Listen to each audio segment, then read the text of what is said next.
I'm Dr. Evelyn Zellerer. I'm the founder and director of an independent organization called Peace of the Circle. We're based in Vancouver and we do a lot of international work, and I have the privilege of working with a wide range of groups, schools and communities and workplaces, governments, Indigenous nations, police, courts, corrections, and I specialize in difficult conversations, so conflict and crime. Restorative justice is a philosophy on how we understand and respond to conflict, harm, crime.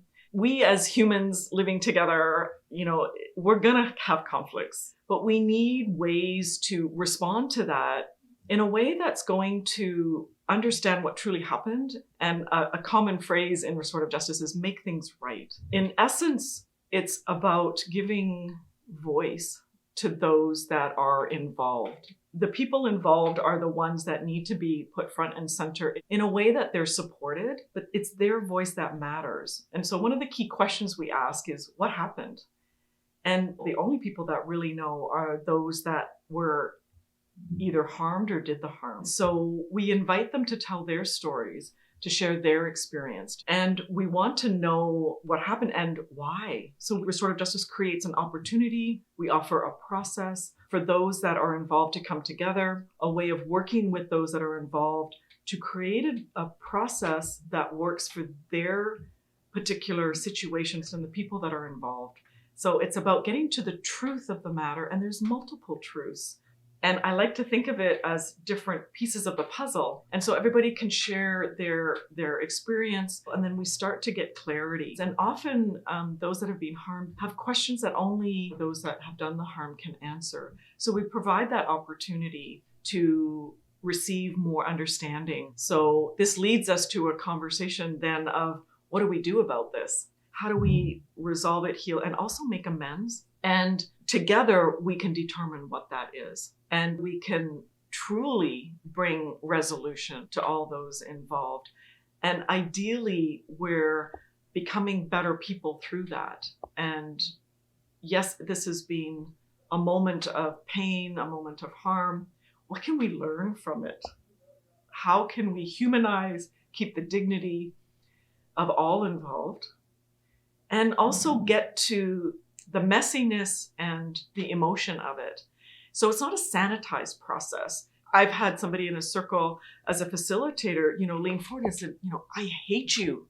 I hate what you've done to my family. Mm-hmm. And that's a space where we need to be able to share that in a way that it can be witnessed and it doesn't do further harm. It can be incredibly uncomfortable to be on the receiving end of that. But that's actually where they are. They're in this moment of hate and upset and pain, and they see the devastation that's been occurring, but we don't stop there, which is key. That uncovering of the truth and uncovering of the emotions. So restorative justice also is about having facilitators that have been trained and have been equipped really with the capacities of listening and witnessing and being trauma informed, so that we can have these really difficult conversations in a humanizing way, in a way that brings us towards that resolution then, because the person who's done the harming also gets that opportunity to share what is coming up in their world, the shame that they might be feeling, the regrets, the pain, again, in a way that is facilitated, is done with grace and dignity. As that comes out, it's, in my experience, it's very cathartic. It's such a moment in our process where you tangibly feel the shifting of, it just feels good to get this out in a way that's honoring. And this is the accountability piece. And so how do we meaningfully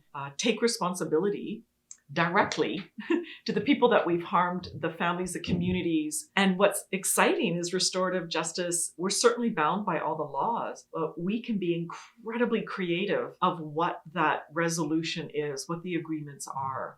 And that's why we need everybody in the circle. And we come up with a plan, agreements, and there's follow-up, of course, to ensure that that is carried forward. So it's a journey.